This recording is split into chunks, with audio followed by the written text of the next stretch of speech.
आपने टाइटैनिक जहाज डूबने का तस्करा तो जरूर सुन रखा होगा, लेकिन हम इस वीडियो में दुनिया के सबसे बड़े इटालियन क्रूज की दास्तान सुनाते हैं।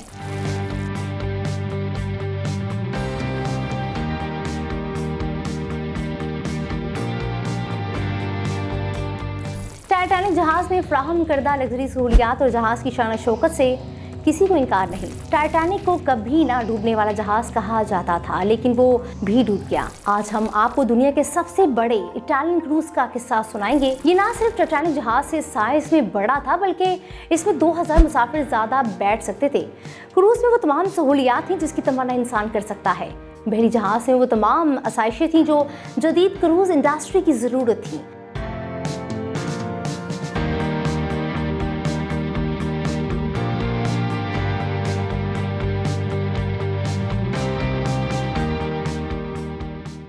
ये जहाज क्रूज इंडस्ट्री के लिए इस चांद की मानंद था जिसकी रोशनी से भटके हुए मुसाफिर तारीक रास्तों में अपनी मंजिल का तयन करते हैं। जहाज के फीचर मुनफरिद और शानदार थे। 13 अलग अलग बार्स, 4 बड़े बड़े स्विमिंग पूल, एक केसियो तुर्किश बाथ, बास्केटबॉल कोर्ट, एक बड़ा फिटनेस सेंटर और 5 शानदार रेस्टोरेंट जहाज की नटखट को बढ़ा देते थे। सहूलियात की बात यहाँ खत्म नहीं हुई। इसमें F1 कार का सिमुलेटर भी नस्ब किया गया था। इसकी लंबाई 952 और बीम की लंबाई 116 मीटर थी। 1502 गेस्ट कैबिन और 601 क्रू कैबिन बनाए गए थे। क्रूज में 4819 लोगों के बैठने की गुंजाइश थी। जहाज का नाम कोस्टा कॉन्कॉर्डिया था। जी हाँ, वही जहाज जिसने क्रूज इंडस्ट्री की तारीख बदल कर रख दी थी। जहाज ने 13 जनवरी 2012 को शाम 7:15 बजे 7 दिन के यूरोप दौरे के लिए अपने सफर का आगाज किया। इसमें 4252 मुसाफिर सफर कर रहे थे। जहाज की पहली मंजिल इटली का शहर साउना था, जहां पहुंचने के लिए एक दिन दरकार था। जहाज ने अभी कुछ ही मुसाफिर तय की थी। यूं समझने के अभी 2.5 घंटे का सफर तय करना था कि तमाम मुसाफिरों को दिल दहला देने वाली आवाज सुनाई दी। जोरदार आवाज के बाद जहाज में बत्तियां गुल हो गई और जहाज एक तरफ झुक गया। 9:45 ये एक ऐसा वक्त था जब कुछ मुसाफिर अपने अपने कैबिन में नींद के मजे ले रहे थे और कुछ डाइनिंग रूम में लजीज खानों से समुद्री सफर का मजा दोबाला कर रहे थे। कुछ लोग भयानक आवाज सुनकर बुड़बुड़ा उठे और नींद से बेदार हुए। अपने गिरदोपेश का जायजा लेने के लिए कैबिन से निकले। आवाज इस कदर भयानक थी कि डाइनिंग टेबल पर बैठे लोगों के हाथों से खाने की तुशियां नीचे गिर गईं। अमले मुसाफिर को जहाज में इलेक्ट्रिक फेलियर होने से मुताल्लिक आगाह किया, लेकिन हकायक कुछ और थे जो मुसाफिर को नहीं बताए जा रहे थे। हकीकत ये थी कि जहाज का पूरा इंजन ही बैठ गया था। कुछ देर बाद जहाज दूसरी जानिब झुकने लगा। लोग महसूस करने लगे ये आम इलेक्ट्रिकल फेलियर नहीं है। लोग सोचने लगे कि तारीख अपने आप को दोहरा तो नहीं रही। इलेक्ट्रिक फेलियर से टाइटैनिक डूबने जैसा हादसा तो रोनुमा होने वाला नहीं है। हाँ, अलबत्ता ये किसी हद तक सच था। शायद तारीख अपने आप को दोहरा रही थी, क्योंकि टाइटैनिक हादसा पूरे 100 बरस यानी 1912 में हुआ था। कॉन्कॉर्डिया जहाज आहिस्ता आहिस्ता टेढ़ा होने लगा और मजीद दाएं जानिब झुकने लगा, जिसकी वजह से नीचे वाले कमरों में पानी भरना शुरू हो गया। लोगों को महसूस होने लगा जहाज डूबने के करीब है। यहाँ सवाल उठता है कि मुसाफिरों से हकायक क्यों छुपाए जा रहे थे। जहाज का अमला चुप साधे क्यों बैठा था? उस पर बात करने से पहले आपको कोस्टा कॉन्कॉर्डिया के बारे में बताते हैं।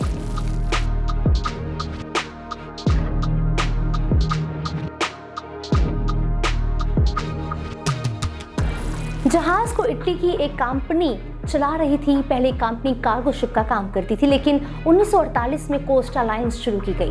वक्त गुजरने के साथ साथ ये यूरोप की बड़ी क्रूज कंपनी बन गई थी।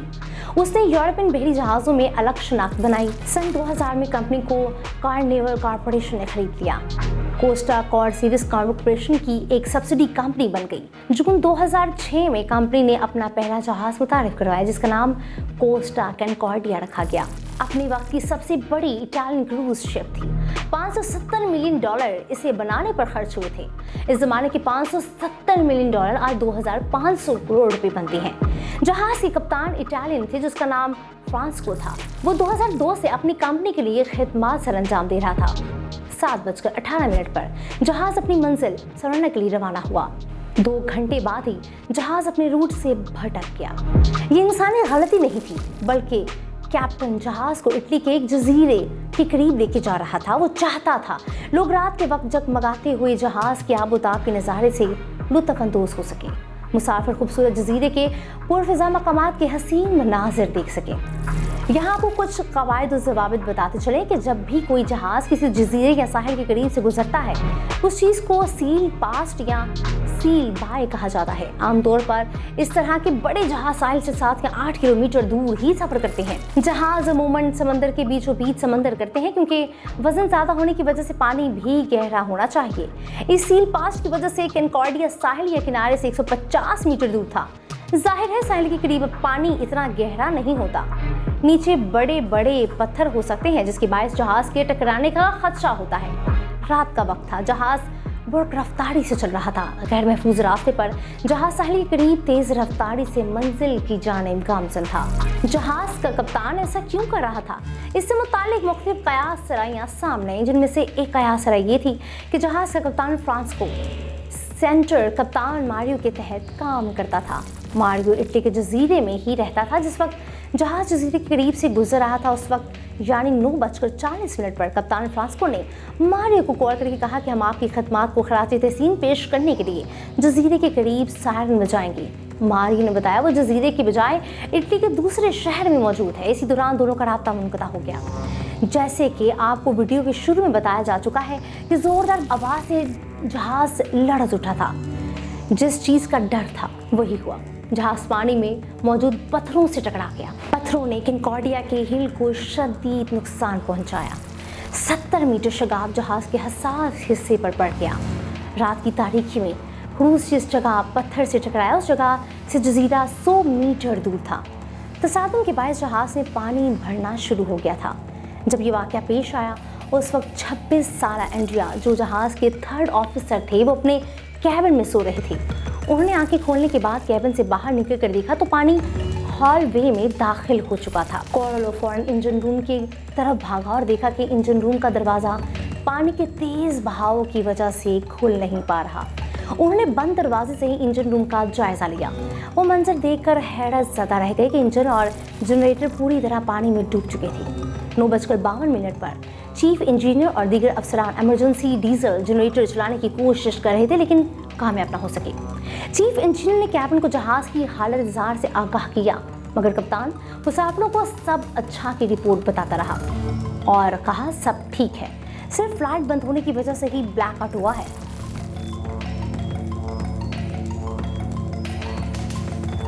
रात 10 बजे कप्तान फ्रांसिस्को ने जहाज का रुख तब्दील करने का फैसला किया क्योंकि समंदर के दरमियान डूबने के बजाय जजीरे के पास रहना ज़्यादा महफूज था। जहाज ने यू टर्न लिया और सीधा होने के बजाय दाएं जाने झुक गया। जहाज के क्राइसिस कोऑर्डिनेटर ने कप्तान को 2 बार कॉल की। बिलाखिर कप्तान फ्रांसिस्को ने ढटाई और जिद छोड़ी और इसे अपनी पहली बार गलती का अदारक हुआ और जहाज में कुछ मसला ज़रूर है, लेकिन खतरे का अदारक पहले हो जाता तो मुसाफिरों की ज़िंदगियों के लिए बेहतर होता। कप्तान ने अपनी गलती का एतराफ़ ज़रूर किया मगर उसके बाद मौसूफ ने अपनी रविश न छोड़ी।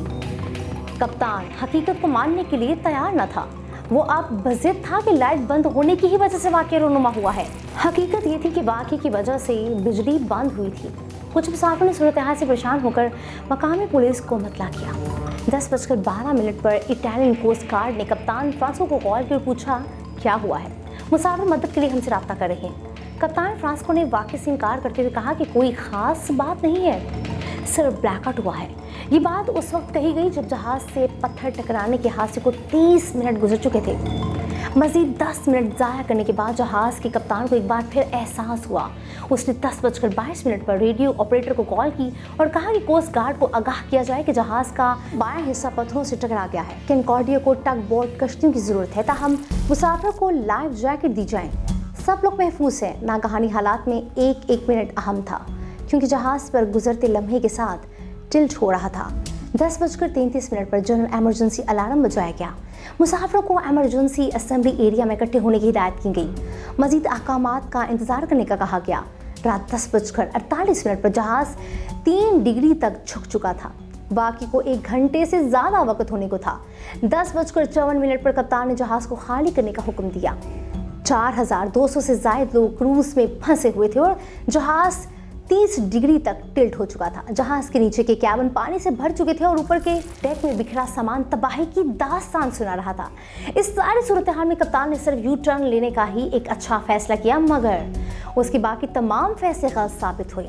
वो मुसाफिरों से मुसलसल झूठ बोलकर हकायक से नजरें चुरा रहा था। जैसे ही उसने मुसाफिरों को जहाज छोड़ने की हिदायत की तो क्रूज में अफरा तफरी भगदड़ मच गई। कुछ लोग कप्तान फ्रांसिस्को की हिदायत से पहले ही लाइफ बोट में बैठकर समंदर में उतर चुके थे। कुछ लोग जजीरा करीब होने की वजह से लाइफ जैकेट के बगैर ही पानी में कूद गए थे। मुसाफिरों का बहुत बड़ा हजूम लाइफ बोट कश्तियों की जानिब लपका। लाइफ बोट्स में बैठने के लिए शदीद बदनस्मी हुई। लोग सबसे पहले कश्तियों में बैठने की कोशिश में लगे एक दूसरे के साथ उलझ पड़े और धक्कम पेल शुरू हो गई। इस मौके पर जहाज के अमले ने एक अच्छा फैसला ये किया कि उन्होंने कप्तान के हुक्म से पहले ही लोगों को कैबिन से निकालकर कश्तियों में सवार करवाना शुरू कर दिया। जहाज आहिस्ता आहिस्ता दाएं जानिब झुकता रहा। जहाज के 50 डिग्री टिल्ट होने की वजह से दाएं तरफ के कैबिन में पानी की सतह समंदर की सतह से मिल चुकी थी। लोग भी बिगड़ती सूरत हाल देखकर पानी में छलांगे लगाकर जजीरे तक पहुंचने की कोशिशें कर रहे थे। मुश्किल उन लोगों के लिए थी जो जहाज की दूसरी जानिब थे। इन्हें टेढ़े जहाज में महफूज रास्ता तलाश करने में मुश्किलात का सामना था। एक मसला ये भी था कि मुसाफिरों की कसीर तादाद इटालियन ज़बान बोलती थी और स्टाफ में बहुत कम लोग भी जो ऐसे थे जो इटालियन ज़बान जानते थे। क्रू मेंबर की ज़्यादा तादाद हंगामी सूरत हाल से निपटने के लिए तरबियत याफ्ता नहीं थी, बल्कि वो सर्विस स्टाफ का हिस्सा थे। कुछ क्रू मेंबर ने गंभीर हालात में हीरो का किरदार अदा किया। मुसाफिरों की जान बचाने की दो करते रहे, लेकिन जहाज़ का कप्तान सूरत हाल का सामना करने की बजाय जहाज़ को छोड़कर जजीरे की तरफ फरार हो गया। 11:19 पर कप्तान इन क्रू मेंबर्स में से था जो सबसे पहले जहाज छोड़कर महफूज मकाम की जानिब रफू चक्कर हो चुके थे। गैगली जजीरे में सिर्फ 700 लोग रिहाइश पजीर थे। जजीरे के डेप्यूटी मेयर मारियोन को जहाज के डूबने का पता चला तो उसने आओ देखा ना ताओ फौरी लोगों की मदद के लिए जाए हादसा पहुंच गया।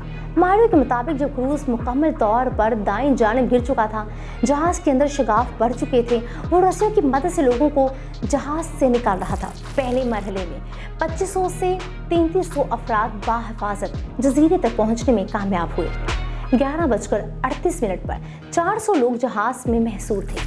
इटालियन कोस्ट गार्ड के हेलीकॉप्टर रेस्क्यू एहलकार मुसाफिरों की मदद के लिए पहुंच चुके थे।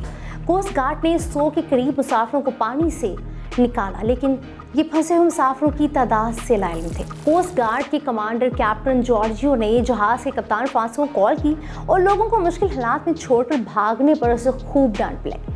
डी फाल्कियो ने शदीद गम और गुस्से का इजहार किया, लेकिन कप्तान फ्रांसिस्को ने एक ना सुनी और उनकी बातें सुनी अनसुनी कर दी। बेहिस कप्तान के कानों पर जू तक न टेगी, इसलिए कैप्टन फ्रांसिस्को को बुज़दिल करार दिया जाता है। बहादुर कोस्ट गार्ड और दिलेर क्रू मेंबर पूरी रात लोगों को जहाज से निकालने के लिए कोशिश रहे, लेकिन संग दिल फ्रांसिस्को जजीरे पर बैठ के लोगों की बेचारगी को देखता रहा।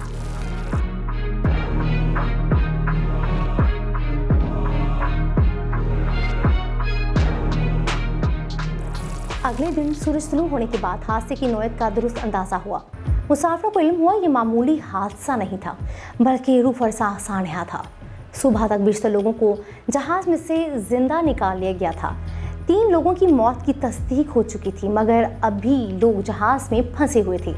जजीरे में रहने वाले लोगों को सानहे का पता चला तो वो भी भागम भाग मुसाफिरों की मदद के लिए जाए वकुआ पहुंचे। जजीरे में 700 रिहाइश पजीर मकामी अफराद ने अफराखदिली का मुजाहरा किया और अपने घरों के दरवाजे 4000 मुसाफिरों के लिए खोल दिए। एलिज़ाबेथ नामी स्याह के मुताबिक तमाम जिंदा बच जाने वाले मुसाफिर वर्ता हैरत में डूब चुके थे। कुछ लोग यकबस्ता पानी की वजह से हाइपोथर्मिया के शिकार हो चुके थे। सब मुसाफिर मायूसी का शिकार हो चुके थे। किसी को अपने अहले खाना, किसी को दोस्तों की फिक्र खाई जा रही थी। मुसाफिरों को पनाह देने के लिए जजीरे के स्कूलों, गिरजाघरों और कैंटीन्स को खोल दिया गया। दरियादिल मकामी अफराद ने मेहमानों को कंबल और गर्म मलबूसात फराहम किए। इटली की बहरिया coast guard, fire and rescue service ने रेस्क्यू ऑपरेशन में हिस्सा लिया। पानी का बहाव और दबाव इतना ज़्यादा था कि जहाज से फंसे मुसाफिर अपने कैबिन के दरवाजे खोलने से कासिर थे। 14 जनवरी को जनूबी कोरिया से ताल्लुक़ रखने वाले 2 अफराद को बाहिफाजत जहाज से निकाला गया। क्रूज से फंसे ज़्यादातर लोग कैबिन में पानी भर जाने और दरवाज़ा ना खुलने की वजह से हलाक हो गए थे। अगर इन लोगों को वक्त पर खतरे से मुताल्लिक आगाह कर दिया जाता तो शायद मौत इन लोगों को ना निकलती। 32 अफराद इस हादसे में हलाक हो चुके थे। अगले मरहले में जहाज से फ्यूल निकाला और जहाज के मलबे को हटाने के लिए मिशन पर काम करना शुरू कर दिया। इंजीनियर्स ने तखमीना लगाया कि जहाज सफर के लिए नकारा हो चुका है, इसे आइंदा सफर के लिए इस्तेमाल नहीं किया जा सकेगा। उन्होंने तजवीज़ दी कि स्क्रैप मेटल को फरोख्त कर दिया जाए। जहाज के अंदर 19 लाख लीटर फ्यूल था। फ्यूल निकालने के लिए जहाज को गियर बैरल लगाए गए। 12 फरवरी 2012 को फ्यूल निकालने का अमल शुरू हुआ। सर्दी की वजह से फ्यूल सेमी सोल्ड की शक्ल इख्तियार कर चुका था, जैसे दोबारा हीट देकर असल हालत में लाना ज़रूरी था। हीट के जरिए पंप के जरिए जहाज से दूसरे टैंकर में फ्यूल मुंतकिल किया गया। फ्यूल की मुंतकली में 1 माह लग चुका था। 24 मार्च को काम मुकम्मल हुआ।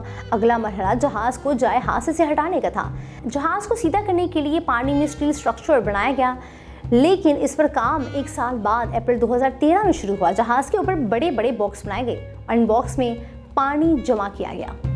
रस्सियों का इस्तेमाल करके इन बॉक्स को खींचा गया ताकि बॉक्स स्टील स्ट्रक्चर के ऊपर आ जाए।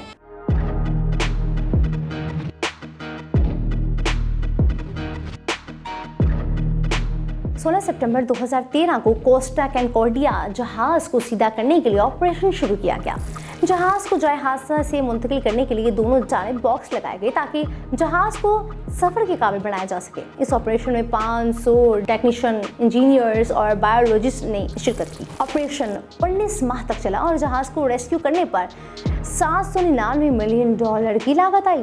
क्रूज के मलबे को साहिल तक पहुंचाने और दीगर कार्रवाइयों पर $1.2 बिलियन खर्च हुए। मुतासरा जहाज से स्क्रैप मेटल को निकालने के लिए कसीर रकम खर्च हुई। 350 लोगों ने स्क्रैप मेटल को निकालने के ऑपरेशन में हिस्सा लिया और जुलाई 2017 तक ये अमल चलता रहा। लोगों और जहाज को रेस्क्यू करने के बाद कानूनी चाराजोई और केसेस का सिलसिला शुरू हुआ। कंपनी ने हर मुसाफिर को टिकट की रकम वापस की और इजाले के लिए हर मुसाफिर को फी कस के हिसाब से 11,000 यूरो दिए, यानी हर मुसाफिर को 10 लाख रुपए तलाफी के तौर पर अदा किए गए। जो मुसाफिर हलाक हुए उनके लवाहिकीन को भी भारी रकम फराहम की गई। कंपनी को हादसे की वजह से $2 बिलियन के अखराजात और नुकसान बर्दाश्त करने पड़े। और अब आप ये सोच रहे होंगे कि जिस कप्तान के गलत फैसला और गफलत की वजह से इतना बड़ा सानहा हो गया, उसका क्या बना? वो कहाँ रूपोश हो गया? इसे अपनी गलतियों लापरवाही की सजा मिली या नहीं? तो जनाब, देर से ही सही मगर कप्तान फ्रांसिस्को को अपने गलत फैसलों का खुमियाजा भुगतना पड़ा। 2017 में फ्रांसिस्को को 16 साल कैद की सजा सुनाई गई। कप्तान के अलावा 5 आला अफसरान को भी जेल यात्रा पर भेजा गया। उन्हें 2 बरस कैद की सजा सुनाई गई। इसे इत्तेफाक कहीं या कुछ और, 1912 और 2012 में कुछ ना कुछ ममासलत जरूर थी। 1912 में टाइटैनिक जहाज डूबा था और टाइटैनिक के 100 बरस बाद 2012 में कोस्टा कॉन्कॉर्डिया को हादसा पेश आया। इसे भी शायद इत्तेफाक समझे कि जब कोस्टा कॉन्कॉर्डिया में इलेक्ट्रिक फेलियर हुआ उस वक्त डाइनिंग हॉल में टाइटैनिक का मशहूर थीम सॉन्ग बज रहा था।